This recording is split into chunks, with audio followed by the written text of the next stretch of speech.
બનાસકાંઠાના પાલનપુરના કાણોદરમાં સુલેમાની પથ્થરનો સોદો કરવા આવેલ મહેસાણાના સ્ક્રેપના વેપારી અને તેમના મિત્રનું અપહરણ થવાની તેમજ 5 લાખ રૂપિયાની ખંડણી માંગવાની ફરિયાદ વેપારીની પત્નીએ પાલનપુર તાલુકા પોલીસ મથકે નોંધાવતા પોલીસે ગણતરીના કલાકોમાં વેપારીનું અપહરણ કરનાર 3 ઇસમોને સુલેમાની પથ્થર સાથે ઝડપી પાડી વધુ તપાસ હાથ ધરી છે। મહેસાણાના રાધનપુર રોડ નજીક તિરુપતિ બંગલોઝમાં રહેતા રાહુલ કુમાર નટવરલાલ દવે પાલનપુર તેમની સાસરીમાં આવ્યા હતા અને ત્યારે તેમના વડોદરાના મિત્ર હેતલભાઈ રાવજીભાઈ પટેલને પાલનપુર બોલાવ્યા હતા। ત્યારે તેઓ તેમના અન્ય અમદાવાદના મિત્ર અજયભાઈ માટે સુલેમાની પથ્થર ખરીદવા કાણોદર ગામે પહોંચ્યા હતા, જ્યાં વડગામના પથ્થરના વેપારી વિશ્વજીતસિંહ અને જીતેન્દ્રસિંહ પાસે જઈને તેમના મિત્ર માટે સુલેમાની પથ્થર જોવા ગયા હતા। જોકે ત્યારબાદ તેમણે સુલેમાની પથ્થર જોઈને તેમના મિત્ર અજયભાઈ માટે 5 લાખ રૂપિયામાં પથ્થર ખરીદ્યો હતો। જોકે સાંજ સુધી અજયભાઈ પથ્થર લેવા માટે આવ્યા નહોતા, આથી વડગામના પથ્થરના વેપારી વિશ્વજીતસિંહ અને જીતેન્દ્રસિંહે પથ્થરના રૂપિયા 5 લાખ આપવાનું કહ્યું હતું। જોકે રાહુલભાઈએ નાણાં આપવાની ના પાડતા બંને શખ્સોએ રાહુલભાઈ અને હેતલભાઈને તેમની કારમાં બળજબરીપૂર્વક બેસાડી તેમનું અપહરણ કર્યું હતું। આ અંગે વેપારીની પત્ની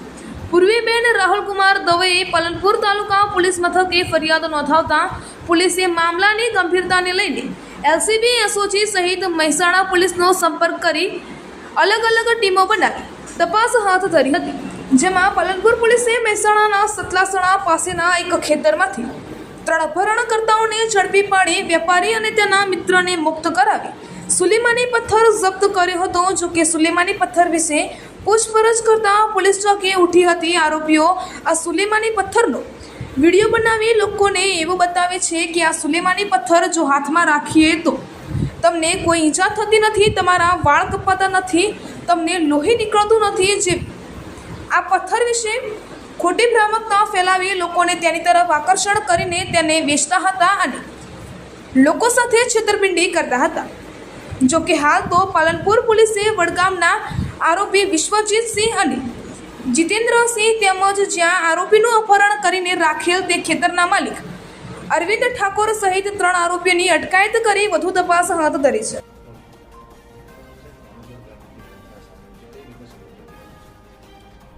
ગઈ તારીખ 16/5/2024ના રાત્રિના આશરે 1:30 વાગ્યા સમયે આ કામના ફરિયાદી પૂર્વીબેન પોલીસને આવીને અમને ફરિયાદ આપે કે તેમના પતિ રાહુલભાઈ, જેઓ મહેસાણા ખાતે રહે છે અને પાલનપુર ખાતે તેમનું સાસરું છે, એટલે પૂર્વીબેન સાથે તેઓ અહીંયા આવેલા અને તેઓ સ્ક્રેપનો ધંધો કરતા હોય, તેમને ડીલિંગ માટે કાણોદર ગયેલા અને આખી રાત તેઓ રાત્રિના મોડા સમય સુધી ઘરે આવેલ નહીં,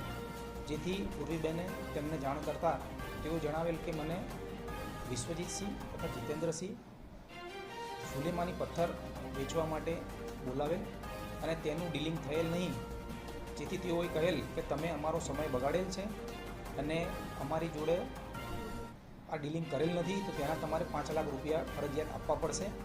તેવું કહી અને સ્વિફ્ટ કારમાં બંને રાહુલભાઈ તથા બરોડાના તેમના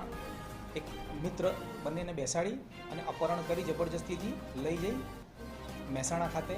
લઈ જાય છે તેવી હકીકત તપાસ દરમિયાન પણ ખુલવા પામેલ છે। આ કામેની યોગ્ય ફરિયાદ તાત્કાલિક નોંધી ઉપરી અધિકારી શ્રીઓ એસપી સાહેબ શ્રી તથા ડીવાયએસપી સાહેબ શ્રી અમને જાણ કરવામાં આવે છે। તેમના માર્ગદર્શન હેઠળ અલગ અલગ ટીમો બનાવી એલસીબી એસઓજી તથા પાલનપુર તાલુકાની પોલીસ તેમજ મહેસાણા પોલીસની મદદ લઈ અને આરોપીઓને આ કામે પકડી પાડવામાં આવેલ છે અને જે જગ્યાએ રાખવામાં આવેલ એ આરોપી 2 વિશ્વજીતસિંહ, જીતેન્દ્રસિંહ અને અન્ય એક ઠાકોર આરોપીને ધોરણસર અટક કરી અને તેમને આગળની તપાસ ચાલુ છે। તપાસ દરમિયાન આરોપીઓની પૂછપરછમાં એવું જાણવા મળ્યું છે કે સુલેમાની પથ્થર એ કોઈ એવો પથ્થર નથી, પણ આ લોકો વિડીયો ઉપર સુલેમાની પથ્થરનો વિડીયો બનાવે છે, લોકોને બતાવે છે કે આ સુલેમાની પથ્થર હાથમાં રાખવાથી તમને કોઈપણ જાતની ઈજા થતી નથી, તમારા વાળ કપાતા નથી, તમને લોહી નીકળતું નથી, એ પ્રકારેની વિડીયો બતાવી અને એમને ટેક્ટિક્સ કરી અને પથ્થર વેચાણ કરે છે એવી હકીકત તપાસ દરમિયાન ખુલવામાં આવેલ છે.